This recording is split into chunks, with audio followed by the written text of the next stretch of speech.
بەبێ ئەوەی بەشێک بن لە جەنگەکە خاوەن پەلەوەر و گاودارەکانی کۆیە پرۆژەکانیان تەختی زەوی بووە یان بە کەڵکیەوە نەماوە کاری تێدا بکەن.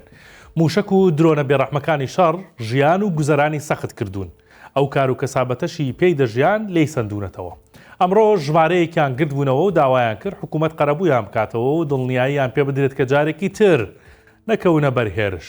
بەکەر عومەر دانیشتووی سنووری کۆیە کێڵگە پەلەوەریەکەی بەرهێرشی درۆنی کەوتووە و 22,000 جوچکی تیاچووە و بینای کێڵگەکەشی بە تەواوی وێران بووە. ئەو بە 1964 وت ئێستا من مردوم و نانی زیندوو دەخۆم چونکە لە ساتی هێرشەکە زۆری نەمابوو تیا بچم.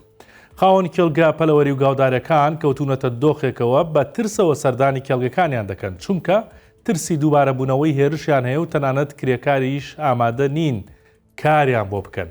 ماوەیەکی تر وەرزی درێنەش دەست پێ دەکات مەترسی ئەوەیان هەیە بەهۆی هێرشەکانەوە دەغڵودانەکانیشیان بسووتێت.